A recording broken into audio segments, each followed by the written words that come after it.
Hello, I'm Steve Weber, the host of Book Cheapskate. Today we're going to expand on a book review we did just a little while ago that has gotten a lot of attention, our analysis of Art of the Deal by Donald Trump, because honestly, who doesn't enjoy or hate talking about Trump? Always a popular topic, no matter what your politics are. As always, I'm joined by my co-host and Bookworm sidekick, Cassandra. Good morning, Cass. Morning. Ready to talk Trump. It's always something. Okay, let's dive in and dive in deep. Right. So our mission today, it's really focused on this one book, The Art of the Deal, from back in 1987. But we're not looking at it just as, a simple autobiography or some kind of dry business manual. Definitely not. Instead, we're digging into sources that frame it very differently. They call it a meticulously crafted origin story, even a brazen manifesto of American aspiration. Okay, brazen manifesto. That definitely catches the ear. It does, right. So the goal here, for you listening, is to really unpack how this book, this text, became the foundational blueprint for Donald Trump's entire career arc. We're talking decades here. From real estate guy to, well, everything else. Exactly. Luxury developer, then this huge national celebrity, and eventually the U.S. presidency. Our sources argue this book is the defining document of his specific brand of power. That distinction you made, origin story, versus just a business guide that feels absolutely critical to understanding its impact. Because, when you think about when it came out. Oh, the timing. It wasn't just good timing. It was like the perfect storm, a perfect alignment of this particular person and the whole cultural vibe. Yeah, talk about that context. 1987, what was going on? Okay, so you got to picture it. 1987, America was just swimming in this greed is good ethos, Think Wall Street, the movie. Aggressive corporate takeovers, deregulation happening fast, high-stakes finance. Right, the Gordon Gekko era. Capitalism felt less like accounting and more like a blood sport. Totally. It was presented as this spectacular contact sport. And most business books back then, they were pretty dry. Yeah, thick academic things, written for MBAs mostly. Exactly. But then comes this book, and it offers something completely different. It felt transparent somehow, not academic at all, and honestly, pretty entertaining. It was like a roadmap to winning in that aggressive new world. So it wasn't just what it said, but how it said it. Absolutely. What made it a massive bestseller, really, was the presentation. It wasn't just giving advice. The whole thing felt like a performance. And the sources we looked at really hammer this home. People weren't necessarily buying it for, solid financial planning tips. What were they buying then? They were buying permission to be bold, to be unapologetic, maybe even larger than life. It tapped into something. So it became this cultural thing, validating that aggressive attitude, like, it's okay to be ruthless. Pretty much. It sold the persona just as much as any tactic in the book, maybe even more so. It was selling Trump, the brand. And in selling that persona, that brand, it really did solidify his identity, didn't it? It took him from being this, high-profile New York developer to someone recognized across the country, a national icon, almost overnight. It was a huge leap. But, and this is important, to really grasp the mythology that the book builds, we kind of have to look at the man before the book. Because the narrative in The Art of the Deal, well, it tends to gloss over some key facts about how he started. Right, the origin part of the origin story. It's vital context. Yes. Okay, so Donald John Trump, son of Fred Trump. Now, Fred Trump was already a very successful, very wealthy developer, mostly in Queens, building housing, solid middle-class stuff. Not quite the glitz of Manhattan, then. Not at all. And this idea of the self-made man, it's so central to the Trump myth, right? But the sources are pretty clear on this. Donald Trump got a massive leg up from his father. We're talking established wealth, political connections Fred had built up in New York. And direct to financial help, too, I say. Oh, yeah. Sources confirm substantial financial assistance, things like early loan guarantees, big capital infusions at key moments. It wasn't starting from zero, not even close. So his big ambition, coming out of Wharton School of Finance, it wasn't sticking with the family business in Queens. No way. He aimed straight for Manhattan, the biggest stage, the flashiest deals right from the get-go. He wanted the spectacle. And his early moves there, they seemed designed for maximum impact, maximum visibility. Totally calculated. Think about the old Commodore Hotel near Grand Central, just sitting there, kind of decrepit. He transforms it into the Grand Hyatt. That was a big deal at the time. Huge. And the sources point out his real genius there wasn't necessarily in the construction or the design, although that was part of it. It was navigating the incredibly complex city politics to lock down these massive, unprecedented 40-year tax breaks. Wow, 40 years. Yeah, that deal, that was the announcement. That was him arriving on the Manhattan scene, showing he could play the game at the highest level, especially the political maneuvering part. And then maybe the most iconic symbol of his early brand, Trump Tower. Finished in 83, right? That's the one. Trump Tower was, well, it was pure, unadulterated 1980s luxury, instantly recognizable, that pinkish marble, the gold. Very gold. Very gold. It wasn't just a building. It was basically a giant billboard for the personality itself. Gilded, controversial, right there in the heart of Manhattan. A statement. But the book, The Art of the Deal, it probably doesn't dwell too much on, say, the financial struggles that might have been happening around the same time. That's putting it mildly. The book tends to omit or, really minimize the growing complexities, especially the stuff happening outside Manhattan. While he's dazzling everyone with Trump Tower, he's also making these huge, aggressive bets in the Atlantic City casino market. Right, the Taj Mahal and others. Exactly. Initially, they looked like massive, flashy successes, but the sources are clear. Those casinos quickly became sites of serious financial trouble. They eventually led to multiple corporate bankruptcies down the line. Which isn't exactly the story you want out there when you're building a brand of infallible success. Precisely. The myth, the image of the perpetual winner, it had to be firmly established before the full, messy financial reality became too obvious, too public. And that brings us right back to why he might have needed a book like The Art of the Deal in 1987. It wasn't just, hey, I've got some wisdom to share. No, it was strategic. It was market control, brand control. Explain that. Okay. By the mid-'80s, yeah, the New York press is obsessed with him. They're writing about him constantly. But he needed something bigger, a controlled national platform to really cement his brand. Especially because, as we said, some of those Atlantic City ventures were starting to look shaky. So the book was a preemptive strike almost. You could see it that way. The Art of the Deal was this incredibly calculated effort to seize control of his own narrative, to sell the entire country on this persona of the infallible genius businessman. He had to export the Trump spectacle beyond just New York City. Okay, now this is where, as you said, it gets really interesting.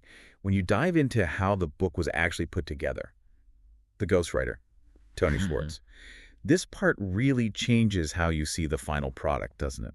Oh, absolutely. This is where the story shifts from potential memoir territory straight into, well, mythology creation. Tony Schwartz, he was a respected journalist, brought in specifically to capture Trump's voice. Spent about 18 months shadowing him, listening, interviewing. Standard procedure for ghostwriting, I guess. On the surface, yeah. But Schwartz later came out with claims that just fundamentally altered the perception of the book. He basically said, look, pretty early on, I realized this wasn't about recording facts or history. It was about shaping a legend. Wow. So if the goal was just to capture the authentic voice, why would Schwartz feel the need, years later, to publicly kind of distance himself, to say it wasn't really reflective of the man he observed? Doesn't that imply the whole process was, well, dishonest from the start? It definitely raises huge questions about authenticity, doesn't it? Schwartz's later statements are pretty stark. He claimed he didn't just transcribe Trump's actual way of speaking. He found Trump's speech patterns, apparently, quite repetitive, often circling back to personal grievances, people he felt had wronged him. Not exactly the dynamic, decisive CEO voice we hear in the book. Not according to Schwartz. He said he consciously channeled something else. He called it a mythological version of the man. So that voice you encounter in the book, brash, super decisive, always winning, never doubting himself, Schwartz essentially claims he manufactured it. It was the idealized archetype of that aggressive 80s dealmaker. So the famous tone, that incredibly fast pace, the constant self-praise, that was a deliberate construction, a piece of literary engineering almost. That's what Schwartz argues. It wasn't just writing, it was, in essence, brand management disguised as prose, strategic communication. Which means the book itself becomes a kind of blueprint, not just of his past deals, but maybe for a future reality he wanted to create. That's a really sharp way to put it. It's filled with these anecdotes, right? Stories about renovating the Woolman Rink in Central Park, the battles over the Grand Hyatt taxes. And in every single story, the narrator, Trump, achieves this clear, decisive, usually zero-sum victory. Right, he always comes out on top, no ambiguity. Exactly. The whole narrative structure is basically designed as a propaganda tool. Its purpose is to build and reinforce an image of utter infallibility, an image that couldn't really be challenged by messy facts or inconvenient details. And that template you described, the fast pace, the anecdotal style, deeply narcissistic yet charmingly accessible, that's what made it fly off the shelves. Absolutely. It takes these incredibly complex financial deals, negotiations, tax breaks, and reframes them, makes them feel like high-stakes personal gambles. It gives the reader this feeling almost like you're a privileged insider, getting a peek behind the curtain, watching a master manipulator at work. And it's structured around these, what, 11 core principles? Yeah, 11 distinct, often very blunt principles. Like, take the Woolman Rink story, he tells.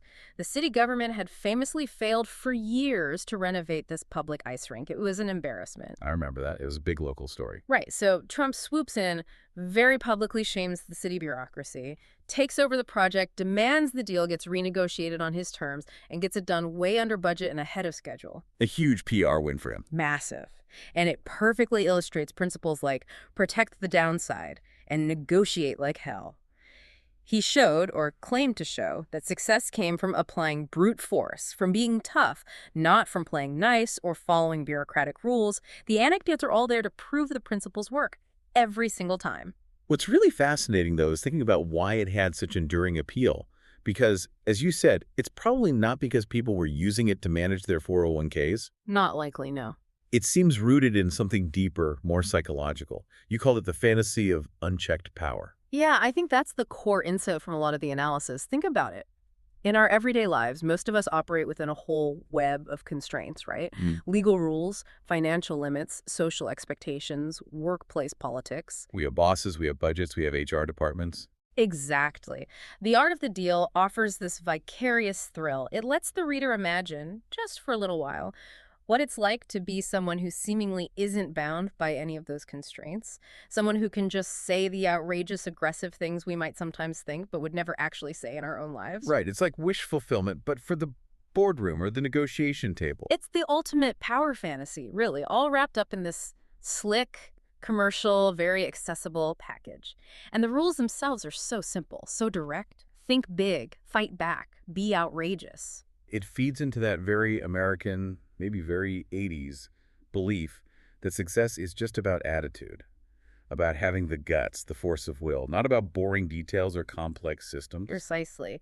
It confirms this idea that it's all about the individual imposing their will on the world, which leads us directly into some of the major criticisms of the book's content. If you connect that win-at-all-costs attitude to the bigger picture, well, a lot of critics, then and now, point to a fundamental lack of ethical consideration. Yeah, you use the phrase ethical or moral vacuum. That seems strong, but maybe accurate. It reflects the critique. The focus is relentlessly, obsessively on winning, on dominating the other party in a negotiation. Often it seems with very little regard for fairness or long-term consequences or building stable relationships or even, a broader community good. It promotes this purely transactional mindset for everything. That's the argument. Right. Winning is the only thing that matters. Partnership, civic duty, fairness. Those aren't really part of the equation in the book's worldview. And critics argue that this mindset, this idea that every single human interaction is basically a transaction and relationships are just assets you can leverage, that's inherently corrosive. It eats away at trust. And we have to circle back again to the factual basis for all these supposed victories he describes, because the narrative is so laser-focused on proving he's infallible. You have to question the historical accuracy, right? Especially with what the ghostwriter later revealed. Absolutely. The sources that analyze the book are deeply skeptical. Tony Schwartz's later testimony, plus subsequent investigative journalism over the years, they cast pretty serious doubt on many of the self-reported successes in the book. How so? While often the victories relied heavily on things the book downplays or ignores, like those massive politically secured tax breaks we talked about, or the enormous financial safety net provided by his father, Fred Trump. Or sometimes it was just a matter of strategically leaving out the inconvenient parts of the story. Like the Atlantic City casinos, mentioned as triumphs of leverage. Exactly. Presented as these brilliant deals, only to result in a stream of corporate bankruptcies not long after the book came out, it really reinforces this idea that the book is best understood as selective mythology, maybe propaganda rather than a verifiable history. And this selective mythology, this whole worldview, Yeah. it feeds into a deeper, more philosophical critique. You mentioned something called capitalist realism. Can you unpack that concept a bit? It sounds important. Yeah, it's a term some academics and cultural critics use. Basically, capitalist realism is the idea, or maybe the pervasive feeling, that there's simply no alternative to the current capitalist system. It's just the way things are, the only reality possible. And therefore, everything, all human experience, all values, all relationships, inevitably gets viewed through a financial or market lens. Okay, I think I follow. And the art of the deal fits into this how. Well, it's seen by these critics as almost the perfect instruction manual for living within capitalist realism. It essentially tells the reader that the ultimate way to find meaning, self-worth, identity is through financial success, through winning in the marketplace. That's the highest aspiration. And if everything is a transaction, like you said, Then people themselves risk being reduced to just their utility value. They become leverageable assets in your deals. And this constant need to evaluate, to commodify everything and everyone, critics argue that directly fuels feelings of modern anxiety and isolation. Because how can you have genuine trust or real non-transactional relationships if the underlying assumption is always about leverage and winning? that's a powerful critique. Hmm. It suggests the book's influence goes way beyond just business practices. It's about how maybe a whole generation started to view ambition, success, even human connection itself. It's a deep argument. But regardless of the critiques, one thing is undeniable. The book was incredibly successful at cementing that image. The image of the aggressive, infallible, ultimate winner. And that image immediately became the launchpad for everything that followed, taking him far beyond just real estate. Right. The book wasn't the end game, it was the catalyst. It literally turned him from, okay, a well-known developer in New York into a genuine coast-to-coast national celebrity, a brand icon recognized everywhere in America. That fame, that carefully crafted brand recognition, that was the key that unlocked his next major chapter: television. The Apprentice. Exactly. The book was the ultimate setup for his move into entertainment. That national celebrity status led directly to him hosting The Apprentice. That show ran for, what, over a decade? Yeah, it was huge for a long time. And the show wasn't exactly subtle about its premise, was it? It was based entirely, explicitly on that aggressive winner-take-all persona that Tony Schwartz, ironically, had helped perfect on paper years earlier. Right. The Apprentice basically took the principles from the book and turned them into weekly reality TV drama. It provided the visual, the auditory proof, you could say, of the book's claims. It showed him in that role.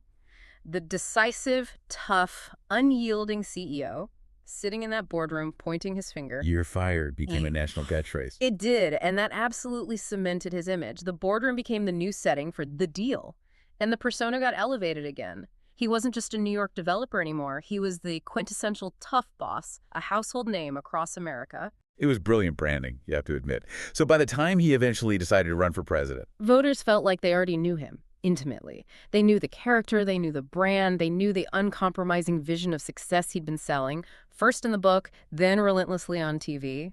That celebrity persona, built on the foundation of the art of the deal, was the absolutely essential bridge. It's what made the jump into politics even conceivable. without the book establishing the brand and the show amplifying it, a presidential run probably wouldn't have gotten off the ground. Highly unlikely. Yeah. Okay, so let's really unpack that political shift.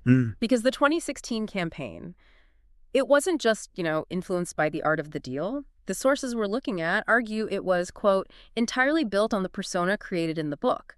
It was the blueprint, scaled up for the biggest deal of all, the presidency. It really was like watching the book's principles play out in real time on the campaign trail. It was a fascinating, almost unprecedented case study, applying these aggressive private business tactics directly to a public election campaign.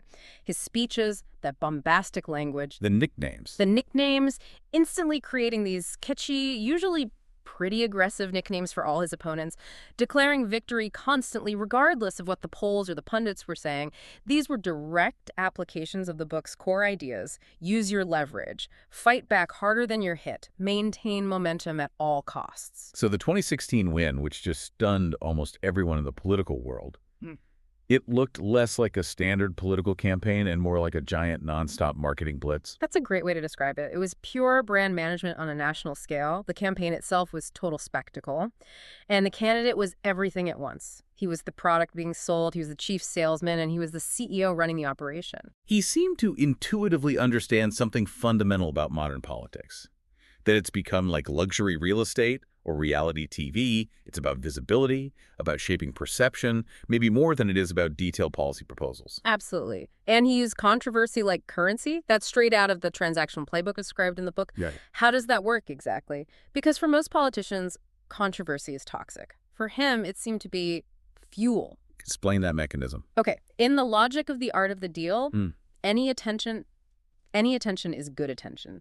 And controversy is often the cheapest, fastest way to get eyeballs to dominate the news cycle. So by saying things other politicians wouldn't dream of saying. By being deliberately outrageous, yeah. Yeah. He ensured that his brand, his message, or at least his presence, was constantly front and center. It pushed substantive policy debates way into the background. He commanded billions, literally billions, in free media airtime this way. That's the ultimate deal-making move in politics, getting maximum exposure for minimum cost. The sources even hint that Trump himself might not have fully expected to win, which highlights that gambling aspect again, right?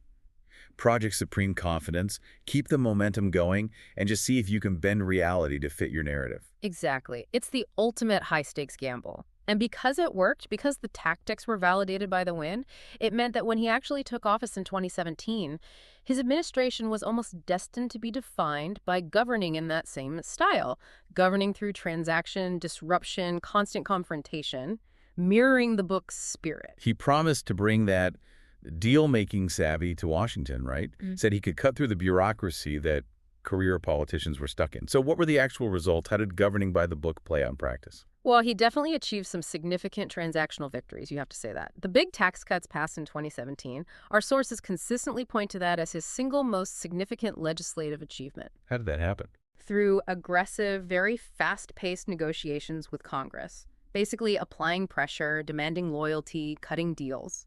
He also went after regulations in a big way.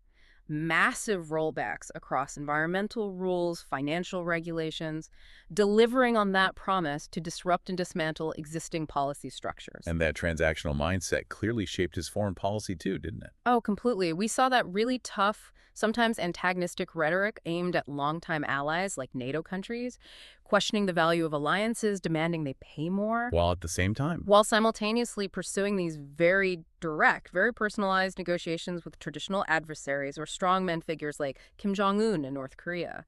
Summit meetings, photo ops. It seemed like a clear prioritization of the one-on-one deal, the personal leverage, over established diplomatic relationships or multilateral agreements. Absolutely. In his view, apparently, alliances were just contracts. And like any contract, they could be renegotiated or even torn up if the current terms seemed unfavorable to the U.S. or to him personally. It was applying a purely commercial mindset to global affairs. But this is also where the limitations, maybe the dangers, of that purely deal-oriented style started to become really stark.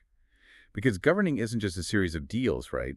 It requires cooperation, respecting institutions, norms that aren't purely transactional, things the book basically dismisses. Exactly. And the sources definitely highlight the institutional pushback he encountered. Things didn't always bend to his will. For example, the first impeachment proceedings stemming from his dealings with Ukraine. That whole episode really underscored the potential danger of applying purely private business tactics, like prioritizing personal loyalty, demanding quid pro quo to the public sphere, where things like process, the rule of law, institutional integrity are supposed to be paramount. You read accounts from inside the administration, like from Woodward or Michael Wolff, and they often describe this constant tension, right, between the myth of the all-powerful, decisive CEO from the book and the show and the messy, slow, frustrating reality of how constitutional government actually works. That tension was palpable.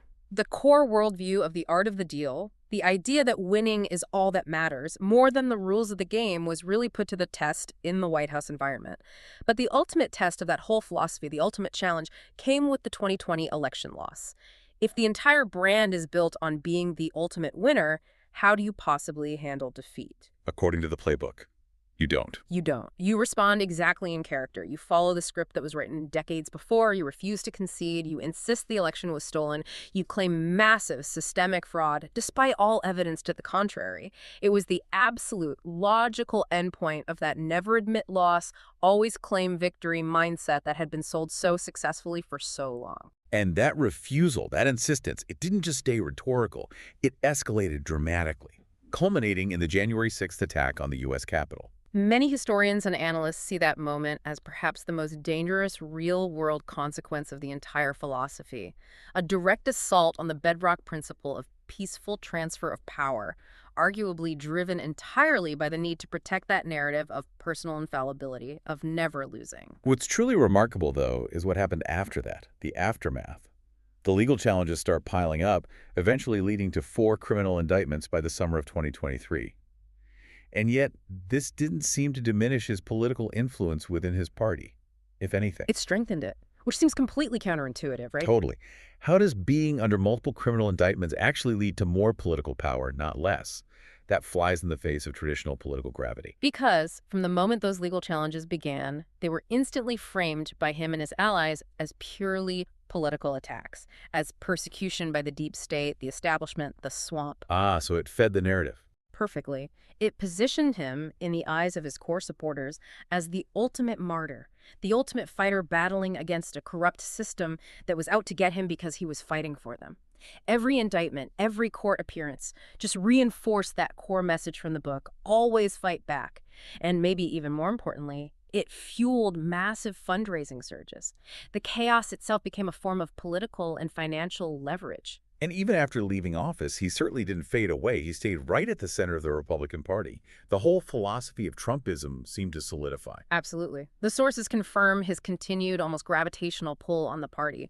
Trumpism became this distinct political identity, emphasizing nationalism, populism, a deep skepticism, even hostility towards established institutions like the media, the courts, the scientific community. And he used new tools to maintain that connection, bypassing traditional media. Consciously, he heavily utilized alternative social media platforms, Gab, later Truth Social, to speak directly to his base, reinforcing the us versus them mentality, keeping that confrontational, transactional energy constantly simmering.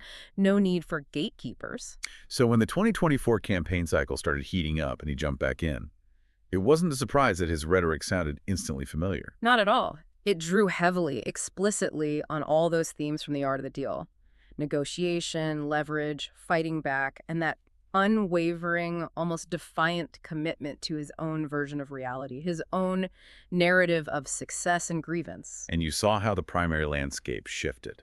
Other candidates seemed to struggle unless they adopted at least some elements of his style. It demonstrated just how successful that long-term blueprint, originating way back with the book, had become. The combative stance, the focus on brand, the ability to dominate the media cycle. Those strategies, outlined in The Art of the Deal, proved to be incredibly powerful, maybe the most powerful tools in contemporary American politics, at least for that wing of the political spectrum. Okay, so let's take a step back now. We've looked at the book's creation, the mythology, the ghostwriter controversy, how it fueled his celebrity, how it became the template for his political campaigns and even his presidency. Synthesizing all of that, what's the bigger picture here? What's the long-term cultural and political legacy of this book and the worldview it represents? Well, the sources we've examined argue pretty strongly that the legacy is nothing short of a seismic cultural shift. It fundamentally normalized a much more confrontational, personalized style of politics. More so. We see it everywhere now, arguably. Personal attacks, the airing of grievances, settling scores. These often seem to overshadow detailed policy debates. It represents a radical challenge to older norms of political decorum, politeness, restraint. And crucially, this style resonated, and clearly still resonates, very deeply with a large segment of the population who felt ignored, condescended to, or forgotten by what they saw as an out-of-touch, elitist political establishment. It feels like the ultimate triumph of spectacle over substance, doesn't it? Where traditional political engagement town halls, debates about policy details often gets replaced by these big theatrical performances. Exactly. The emphasis shifts almost entirely to performance, to personality, to branding, and that aligns perfectly with the core message of The Art of the Deal. Perception is reality. What matters is the image you project, the attention you command. And a major consequence of that relentless focus on perception, on attacking critics, on questioning everything, has been the erosion of trust, right? Trust in institutions. That's a huge part of the legacy discussion. By constantly encouraging skepticism or outright hostility towards traditional media, towards the judiciary, towards scientific consensus, even towards the electoral process itself, this approach fostered a climate where alternative facts could take root. where deeply held personal beliefs or group identity often seem to outweigh objective, verifiable truths. It forces everyone constantly to grapple with fundamental questions. Who do you trust? Why do you trust them? What even constitutes truth anymore? So we've really established how The Art of the Deal, maybe more than just a book, served as this manual, a manual for constructing a specific kind of reality through sheer force of personality, through spectacle, through relentless branding. And it worked, transforming a developer into a global celebrity and then a world leader. Yes. That reality construction project, that transactional, spectacle-driven model, it proved astonishingly durable, incredibly successful by its own metrics in both business and politics for decades. And this really brings us to the final provocative thought, the key question left for you, the listener, to really chew on. Okay, what is it? If this particular approach, prioritizing confrontation, prioritizing personal branding, prioritizing narrative control above all else, often above policy substance or traditional institutional norms, if this proves so overwhelmingly effective at achieving and then maintaining power at the very highest levels, will this playbook, the one laid out implicitly and explicitly in The Art of the Deal, will it become the default method? Will we see future leaders, regardless of their political party, regardless of their ideology, increasingly adopting these tactics simply because they've been shown to work so well? Is this the new normal for power? Well, thanks for joining us today. And remember, if you want to take a look at Art of the Deal and download it or order a paperback, come on over to bookcheapskate.com and you'll be all set. And by the way, if I may toot our own horn, another great thing about the site is that every day we got a fresh set of free Kindle books, hand-picked, ready for you to download, plus a lot of other fun stuff. Every morning, it's all brand new. Cass, thanks for the chat, and we'll do it again soon. Sounds good, Steve. Can't wait. Until then, keep on opening new worlds with great books without opening your wallet. And whatever you do, remember this. When you read... Our mind becomes its own kingdom.